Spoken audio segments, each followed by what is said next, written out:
What if somebody is, they come to your website and they don't convert? Apple, for example, is so dominant. They make more on their iPhones than the rest of the phone industry combined. Actually, the most profitable company in the history of the world. If people go to the second page of search results at Yahoo, that's actually a bad thing.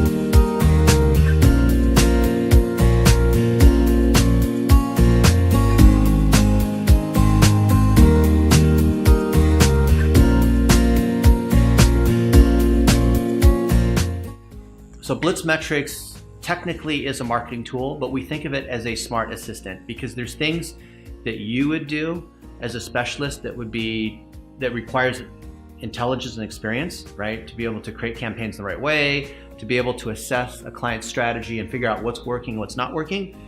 So we don't replace the person. What we do is we augment them. So our tool, by being able to look at all the stats on performance, right? How many likes and comments and shares you have, how much revenue, what's the CTR, what can our system learn based on simple rules to take care of things like making a recommendation when we see that a campaign is losing money and automatically turning that off, right? That should be something very simple that we should be able to do. What are other mundane things that we might be able to do?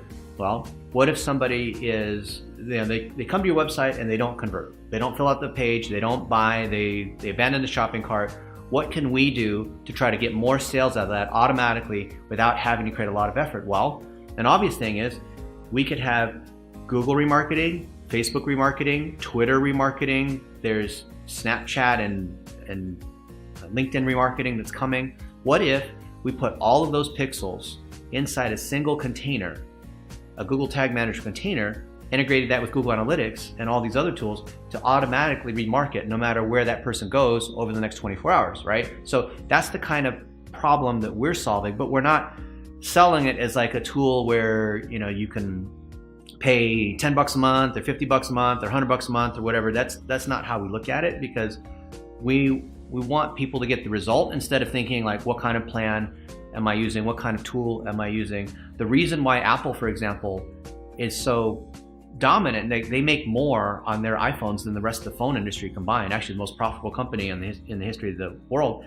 because they focus so much on the user experience. If you provide a seamless, transparent, easy user experience, then the tool becomes invisible. Then it's less about the tool and it's more about you connecting with people, you connecting with the content, instead of like figuring out where to click and in different menus and all these different features, right? So we know we've lost the game in software if people are thinking about how do you navigate procedurally through process.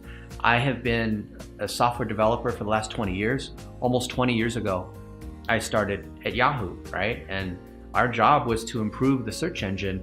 And we're always thinking like, how do we yield a better experience for the user? And initially we thought that, well, I guess the more search queries people perform, the better of an experience they're having, right? The more money we're making because the more ads we can serve them. But we found that actually, if people go to the second page of search results at Yahoo, that's actually a bad thing because it means they didn't find what they wanted on the first page. And the longer they spent with us and the search engine, the worse of an experience it was, because if they had a good experience, they would leave right away. They'd get what they want, click on it, and they'd be gone. So we actually wanted to optimize for them having less engagement with us.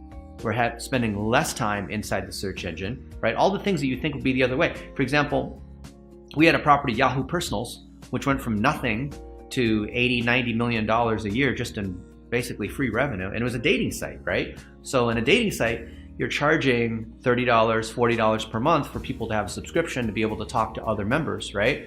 And so we thought, well, the goal is we want to make as much money as we can running a dating site because we're competing against Match.com, True.com, eHarmony, these other guys. But then we found, well, actually the longer they're with you on the dating site, then that means they're not finding success. That means they haven't gotten married. That means that they're not going on as many dates as they want. So it's kind of interesting because if you optimize towards tool usage, you actually often sub-optimize to the user experience. So if you're a SaaS founder, if you have a tool, if you have an agency, what can you do for your underlying customers that actually helps them, but it may come at a conflict with what you were trying to do? And so for us as Blitz, we're trying to figure out what that intersection is so we can serve marketing specialists out there and agencies and consultants instead of trying to replace them, right? So our gain, or the underlying client's gain, doesn't have to come at their expense or our expense.